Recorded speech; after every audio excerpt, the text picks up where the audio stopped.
بسم الله الرحمن الرحيم الحمد لله رب العالمين والصلاة والسلام على نبينا محمد وعلى آله وصحبه وسلم أما بعد. To continue the study of Al-Ibanah Al-Sughra ibn Battah. Last class there was a question regarding some narrations which have come regarding Bani Umayyah, who are from the leaders and the rulers of Islam. And I want to mention a benefit regarding Bani Umayyah. Shaykh Salih al-Fawzan, he mentions amongst Bani Umayyah were men. From them was Uthman, the third Khalifa, radiallahu anh. From them was Muawiyah, a noble companion who excelled the Ummah and put out its trials in his time. And the Muslims gathered with him after splitting occurred, radiallahu anh. From them is Umar ibn Abdul Aziz, the upright leader. And from them is Abdul Malik ibn Marwan, who had a lot of good. And after them came those who weren't of that level of these men. So they aren't dispraised unrestrictedly, nor are they praised unrestrictedly. But he says here that they have good and they had bad. Some people, especially the Shia, they curse them. But they in reality had a lot of good. They conquered many lands. They spread Islam in the east and the west after the four rightly guided Khulafa. And they have virtues without a doubt. But yes, amongst them may be those who are less of a degree. So we don't praise them unrestrictedly or dispraise them unrestrictedly. Rather, they have good and they have bad. As for the narration which have come regarding them, that the Prophet spoke about Bani Umayyah, or that he spoke about Muawiyah, or that he spoke about Amr ibn al-As, or that he spoke of Marwan, and all of them, then Ibn Qayyim rahimahullah says, all of them are not authentic. Any narrations that have come regarding them are not authentic to the Prophet alayhi salatu wasalam. So there's no clear authentic hadith in the dispraise of them. Rather, Bani Umayyah, they had a lot of khair with them. If to read the history of Bani Umayyah and what lands they conquered and how many lands they had actually conquered, you'll find that these men, may Allah have mercy upon them and forgive those who erred amongst them. You'll find that they spread Islam in many lands and they conquered many lands. Now he says, وَقَالِ إِبْرَاهِيمَ النَّخَعِي مَا خَاصَمْتُ قَطْ. Ibrahim al-Nakha'i, he said that I have never disputed. I have never disputed. Shaykh Araji, regarding this narration of Ibrahim al-Nakha'i, the noble tabi'i, he says that the reason why he said this is because, as we mentioned before, that disputing, it leads to doubts, as preceded, which then in turn leads to innovations.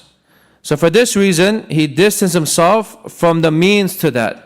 The means to the doubts and the innovation is disputing. So he himself distanced himself completely from any of those means. So he cut off the means. He says, thus distance from the means so you don't reach the outcome, which is doubts and innovation.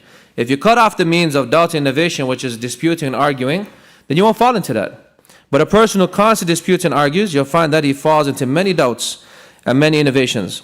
And he says here, and this is the benefit I want to get to, that this is understanding of the religion. Not disputing is a true understanding of the religion and from the religion.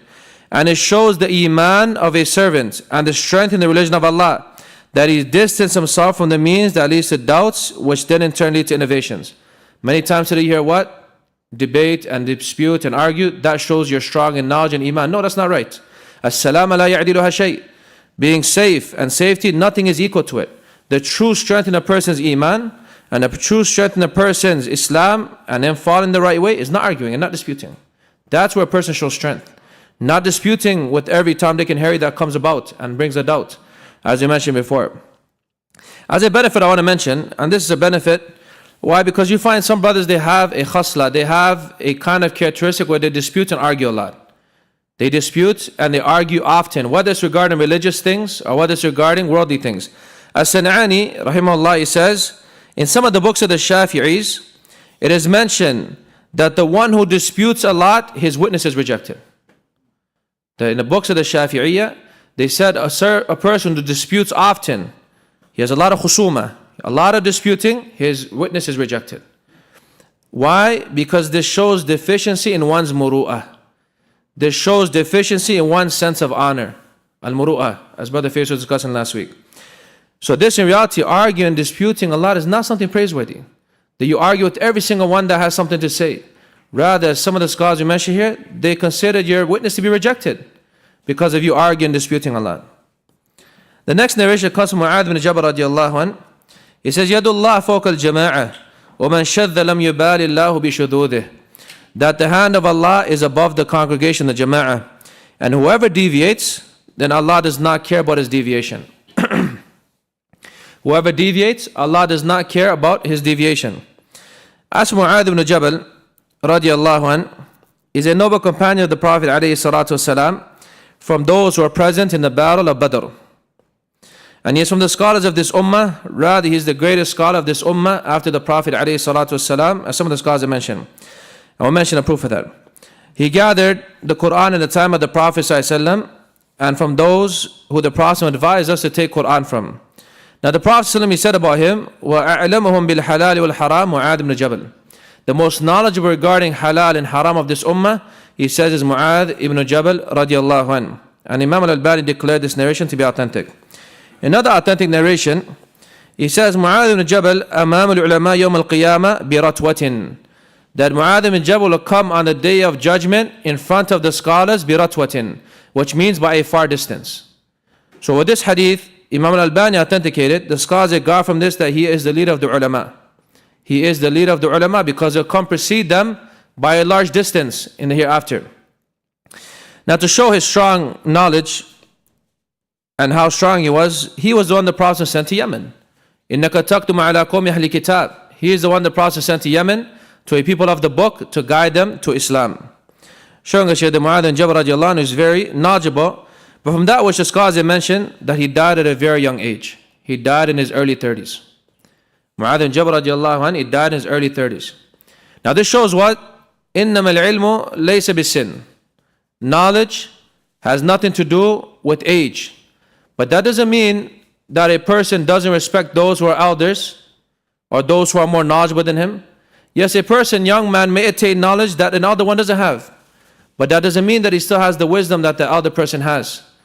So this shows that the Muslims, especially the students of knowledge, they benefit from one another. Whether he's young or old, they benefit from one another. The person who's young may have a benefit that the old one doesn't have. And the one who's older may have a benefit that the younger one doesn't have. They study together and they benefit from one another. So Mu'adh ibn Jabal radiallahu anhu died at a very, very early age in his 30s. Now the narration he's mentioning here, he's saying that the hand of Allah is with the congregation of Ahlul Sunnah wal Jama'ah, whom are the companions and the tabi'een, and those who have after them from the scholars. Now this is one of the meanings of the Jama'ah that the scholars have mentioned. Now it is obligatory, as the scholars have mentioned, is to hold on to the way of the Sahaba and the tabi'een, who are upon the truth, and they are the safe sect, as we're going to come to know inshallah. Now, whoever leaves their way, and leaves off the way of the Sahaba, then Allah does not care by them leaving the truth. Allah doesn't care if they leave the truth. Allah doesn't care of them leaving the truth. Because the truth is in the book of Allah and the Sunnah of the Prophet ﷺ, and that which the Sahaba came with. So someone who leaves that way and deviates from it, he's letting himself to the fire. And Allah does not care with his deviation. In this narration is a clear command to hold on to the Jama'ah. And it comes to the hadith of the Prophet ﷺ with similar wording. That the Prophet said, Inna Allah la yajma' ummati. Allah will not gather my ummah ala dalalatin, upon misguidance. Wa yadullahi ma'al jama'ah. And the hand of Allah is with the Jama'ah. Imam Al-Albani declared this authentic. This narration should be authentic in his checking of Sunnah at-Tirmidhi. Now, I want to mention a benefit from Shaykh Salih As-Sindi regarding what Al-Jama'ah means. Al-Jama'ah, the scholars discussed in detail the meaning of Al-Jama'ah, because the narration have come with different narrations which discuss Al-Jama'ah in different ways. But he sums it up here. He says the intent behind Al-Jama'ah is either a congregation, or the intent behind it is a people who have gathered. So either it means Al-Ijtima' or it means Qawmun Mujtami'un. Either it means Al-Ijtima', a congregation and gathering upon something, or Qawm Mujtami'un, or people who have gathered upon something. The first meaning, Ijtima', the intent here is Al-Ijma', consensus. So this is why Ahlul Sunnah we say, that we follow the book of Allah and the Sunnah of the Prophet ﷺ and Al-Ijma', consensus. The Prophet said, فَإِنَّ أُمَّتِي لَا يَجْتَمِعَ عَلَى ضَلَالَةٍ. فَإِنَّ أُمَّتِي لَا تَجْتَمِعَ عَلَى ضَلَالَةٍ. My ummah will not gather upon misguidance. So in a consensus which took place and is correct, then it's a must for every Muslim to hold to it and not oppose it. That which the Sahaba have ijma' upon, we don't oppose it. Because Allah says, وَمَنْ يُشَاكِكِ الرَّسُولِ مِنْ بَعْدِ مَا تَبَيْنَهُ الْهُدَى وَيَتَّبِعْ غَيْرَ سَبِيلِ الْمُؤْمِنِينَ. The one who opposes Allah and His Messenger after clear proof as we give it to him, and he opposed the way of the believers, meaning the Sahaba, radiallahu anhum. Thus we follow the book of Allah, the Sunnah, the consensus, and use that as a scale for the people's actions. As for the second meaning, قَوْمٌ مُجْتَمِعُونَ, people who have gathered upon something, the intent is two things here, and you'll find this in evidences. Number one, those who have gathered under a legislative Muslim ruler, and his pledge of allegiance is legislatively correct. Thus this one is not allowed for anyone here who are under his leadership and have given a pledge of allegiance to deviate from this. Rather, what's obligatory upon a Muslim here is to listen and obey and to give the pledge of allegiance.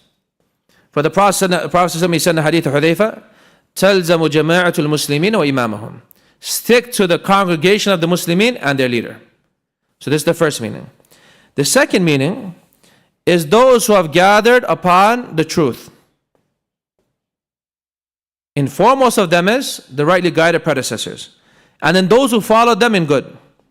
So the meaning here is why we say, as Ahlul Sunnah, we hold on tight to the way of the Salafus Salih, the rightly guided predecessors, and we don't deviate from them. We have evidence for that, because they were called Al-Jama'ah by the Prophet ﷺ. They were called Al-Jama'ah by the Prophet ﷺ. In the hadith discussing the 73 sects, and the Ummah was split into 73 sects, it comes with some wordings. When they said, Ya Rasul, man hum? Who are they? He said, Al-Jama'ah. He said, Al-Jama'ah. In another word, he said, Hum man kana ala mithli ma alayhi wa ashabi.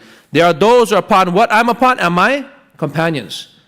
So the different narration, put them together, the Jama'ah here is considered who?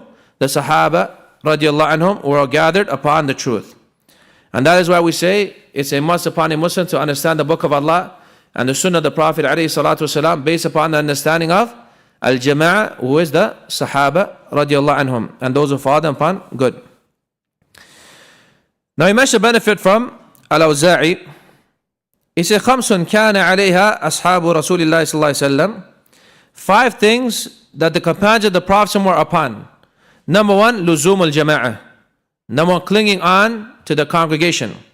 وَاتِّبَاعُ السُنَّةِ. Number 2, holding on and following the Sunnah. Number 3, وَإِمَارَةُ الْمَسْجِدِ. Maintaining the masjid. The next one, وَتِلَاوَةُ الْقُرْآنِ. Recital of the Quran. وَالْجِهَادُ فِي سَبِيلِ اللَّهِ. And striving in the path of Allah. The shahid, that the Sahaba of the Prophet ﷺ were strong in holding on to the Jama'ah, the body of the Muslims, under the leadership of the Prophet ﷺ upon the truth. Ash-Shatibi, rahimahullah, he mentioned al-I'tisam, that the summary of all of this is that the Jama'ah returns to gathering together upon or under a leader who is in agreement to the book of Allah and the Sunnah of the Prophet ﷺ, and that his appearance is gathering upon other than the Sunnah takes one out of the meaning of the aforementioned congregation. Imam Al-Albani, he also mentioned a benefit where some people believe that Al-Jama'ah is the majority of the Muslims. And you hear this often from many people, how can the majority are doing this and you're doing that? Majority of the Muslims are upon this way and you're upon that way. Imam Al-Albani clarifies that Jama'ah does not mean majority of the Muslims, and that the correct meaning is that it is those who are upon the truth. That is what you cannot oppose. Al-Haq. For there is a question in Mas'ud radiallahu anhu, authentic chain, Al-Jama'a ma wafaq al-haq walau kunta wahdak. The congregation, the Jama'ah, is the one who is upon the truth, even if you are alone. Even if you are alone.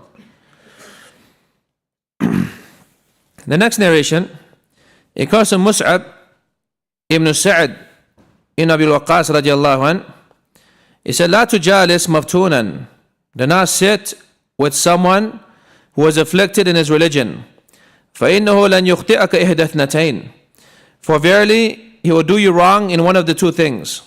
إما أن يفتنك فتتابعه أو يؤذيك قبل أن تفارقه. Either he will afflict you and you will follow him, or he will harm you before you leave him. Now this narration, Mus'ab ibn Sa'd ibn Waqqas radiallahu anh, who was a tabi'i, is saying, do not sit with one child in his religion. Who is intending here? The innovator. He's intending here the innovator. He's saying because if you sit with him, either he will mislead you and you will follow him on his innovation, or he will harm you in any possible way before you depart from him. Whether that's with bad speech, or attacking you, or attacking your teachers, or attacking those who you're with, or attacking those who you follow from the imams and like that, he's going to harm you in some way. He's going to attack you in some way. Now the Prophet he said, مثل الجليس الصالح والسوء, the similitude of a good friend and a bad friend, كحامل المسك ونافخ الكير, is like the carrier of fragrance and a blacksmith. فحامل المسك إما أن يهديك وإما أن تبتاع منه. The one who has fragrance, either is going to give you some, or you may buy some from him. وإما أن تجد منه ريحا طيبة, or you're going to find from him a good smell. ونافخ الكير إما أن يهرق ثيابك. The blacksmith is either going to burn your clothes, وإما أن تجد ريحا خبيثة, or you're going to find a very repulsive bad smell from him. This is a similitude of a good friend and a bad friend. So the good friend, here he either gives you some fragrance, he sells you some, or you have a good smell from him. This is the situation of a good friend. Either you benefit from him, or he gives you benefits, or you just being around him, you're benefiting. Just his presence, you benefit by way of his presence. It helps you with your iman and it helps you with your Islam. Just his presence being there, you benefit. Whereas the bad friend, the innovator, and those worse than them, then they're either going to burn you, or you're going to find from them bad companionship and repulsive and a bad nature. Now, the same way goes here where the Prophet either is going to burn your clothes or he's going to harm you with his sin. The innovator, he's going to do what? Encourage you for his innovation. Why? Because we said he believes what? His innovation is haqq. He believes his innovation is Islam, that Allah sent to Muhammad sallallahu alayhi wasallam. That's what he believes. Although he's wrong. But he's going to try to get you to that. And either you're going to fall into it because of his bad companionship, or you'll start taking the affair lightly. You'll start taking the affair lightly. Once you start taking the affair lightly, then slowly you're going to fall into it. Now, for that reason here, Mus'ab is warning from sitting with one child in his religion. And it's rare that you find someone who sits with innovators that you find him safe. It's rare you find someone who sits with innovators and befriends them that you find him safe from some kind of doubt or some kind of deviation. For that reason, it comes from Salih, the son of Imam Ahmed. He said a man wrote to Imam Ahmed asking him about debating the people of Kalam and sitting with them. So Imam Ahmed replied to him, may Allah give you a good ending and repel from you any harm. That which we used to hear and we met the people of knowledge upon is that they dislike speaking and disputing with the people of innovation and misguidance. Then he said, the affair is of submitting and stopping at the book of Allah, not surpassing that. The people have continued to dislike every innovator, whether their books are sitting with them. Due to what? Due to him misleading and confusing him regarding his religion. Thus safety is in not sitting with them and disputing with them regarding their innovation and misguidance. As-salamu la ya'diluha shay. Memorize that line. There's nothing like safety. There's no need for you to mix with every single person that comes and speaks. There's no need for you to try to hear what is his point of view. Who cares about his point of view? If his point of view is not according to the book of Allah and Sunnah of the Prophet, who cares? Or I just want to hear what he says. I want to hear his evidence. I want to see what he learned. Who cares? Some brothers, because of that doubt, I want to hear what he says. I want to see his point of view. Maybe he has some point of view that I haven't. Who cares what he has with them? If he's not from Ahlul Sunnah, and he's clearly from the innovators, and he's clearly caught to innovation and misguidance, who cares what he has to say? That's how the Salaf were. The Salaf, wala nisfu kalima. Not even half of a speech they wanted to hear from an innovator. Not even the Quran they wanted to hear from an innovator. Why? Because they may understand the Quran the way the innovator understood it. They used to tell their children, close your ears, don't hear nothing from them. As-salamu la ya'diluha shay. Safety, there's nothing like it. But yeah, unfortunately, you find someone now who's young in knowledge and new in knowledge, he says, I'm going to sit with them. I want to hear his point of view. Maybe he has a good point of view. Maybe he has something I don't know about. Maybe he's right and I'm wrong. This is shukuk. This is the fadha bil shak mithlak. Go to someone doubtful like you. This is where, because of your sitting with them and listening to them and listening to those who are their friends, you've had doubts in your heart, and that is why you're doubtful now and you want to sit with them. Imam Barbahari said, if you see a man sitting with a man of the people of desires, warn him and make him aware of that individual. If he sits with him after knowing, then stay away from him as well, for he is a person of desires. Stay away from him as well, for he is a person of desires. Some of the Salaf, like Ibn Aoun and others, said, Man jalas ahl al-bid'ah fahuwa ashaddu alayhi min ahl al-bid'ah. The one who sits with innovators, he is more severe upon us than the innovator himself. Why? Because la ilaha ula wa la ilaha ula mudhabdhabina bayna dhalik. He's not towards this one and he's not towards that. He's in the middle, causing confusion everywhere.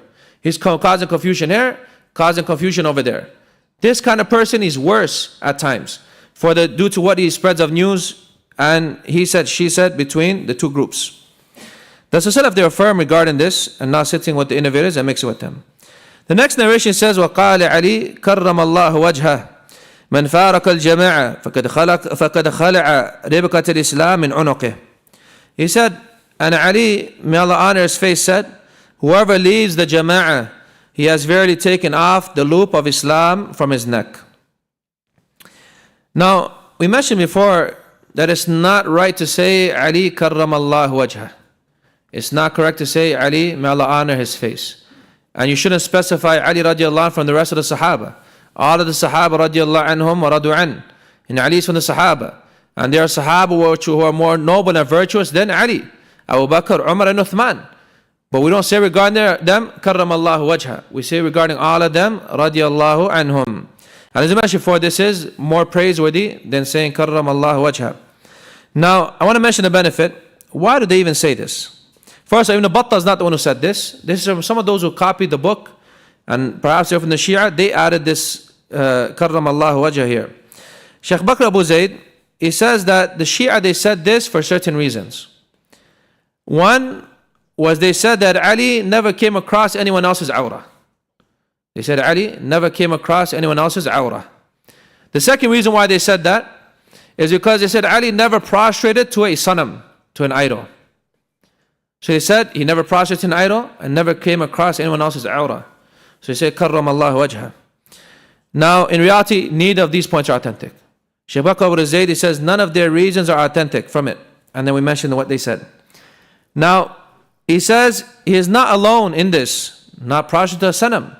For those who were born in Islam from the companions, they also did not prostrate to a sanam. But you find the Shia not saying karramallahu wajha to them, showing us that this is based on their desires. So he says thus any reasoning must have an authentic route, and they have no authentic proof for saying this statement or specifying Ali with the statement of karramallahu wajha. As for this narration, then this narration is from the chapter of threats and indicates that something is a major sin. Now the one who leaves off, first of all, what's a major sin? How do we know what a major sin is? Anyone know how we come to identify what a major sin is? There's a punishment ascribed. Okay, what else? There's a curse. What else? Laysa minni. The Prophet said if he does this, man hamala alayna as-silah falaysa minna. Whoever carries a weapon against you is not from us. So it's a major sin. The Prophet is freeing himself from you. What else? Something where there's a hellfire mentioned with it. What else? Loss of iman. What else? Mention the Quran. That is a major sin. Tayyib. What's worse? The anger of Allah or the curse of Allah? The anger of Allah is worse. So also the anger of Allah being mentioned, وَغَضِبَ اللَّهُ عَلَيْهِ وَلَعَنَهُ. Allah being angry with something is also a major sin. These are all signs that something is a major sin. So here we have the Prophet ﷺ, or we have this Sahabi, and it comes the hadith of the Prophet also we're going to mention, that whoever leaves the jama'ah, he has taken out the loop of Islam from his neck. Showing us what? That he is freeing himself from that Islam. So showing us what? That it's a major sin. So this is a major sin where a person does so. Now, the one who leaves off the congregation, then he has committed a major sin. The Prophet ﷺ, he said in a hadith, مَنْ رَأَى مِنْ أَمِيرِهِ شَيْئًا يَكْرَهُهُ. Whoever sees from his leader something which he dislikes, فَلْيَصْبِرْ. Let him be patient. فَإِنُّ لَيْسَ أَحَدٌ يُفَارِقُ الْجَمَاعَ شِبْرًا. No one leaves off the jama'ah, the extent of a handspan. فَيَمُوتْ إِلَّا مَاتَ مِيتَةُ الْجَاهِلِيَّةِ. And he dies except he dies the death of pre-Islamic ignorance. This shows it's a major sin. Now, this doesn't indicate that he's a disbeliever. This doesn't indicate that he's a disbeliever. Rather, it is a threat and showing the severity of this deed. Now, leaving off the congregation, in its asl, in its origin is that it is a major sin. Except if someone leaves the congregation in a way where it takes him out of Islam. Like committing shirk with Allah, setting up partners with Allah, or doing a nullifier from the nullifiers of Islam. Then the scholars mention here, when a person does this, leaves this way, or leaves off the religion, then this kind of person has left in a way of disbelief. But a person leaving off the jama'ah, who is the jama'ah? The way of who? The Salaf Sahaba. Someone says, he leaves it off like the innovators. We don't say the kuffar. We don't declare innovators to be kuffar. Unless they're falling into something major which makes them leave the fold of Islam. We're not the Khawarij who say anyone who falls into a major sin is a kafir. No, rather, Ahlul Sunnah, they're the most merciful people towards the people. We don't kick anyone out of the Sunnah except with evidence. And we don't declare anyone out of Islam except with an evidence. And we declare anyone to be innovators and wrong except with evidence. Our whole thing is based upon evidence. So here we say the asl is that it's a major sin. But if someone falls into something greater than that, whereas he nullifies his Islam, with a nullifier of Islam, or like this, then he has left the fold of Islam by way of that deed he has committed. We'll stop with this much. Inshallah, if any quick question, I'll take now. If not, I'll continue next week. Yes.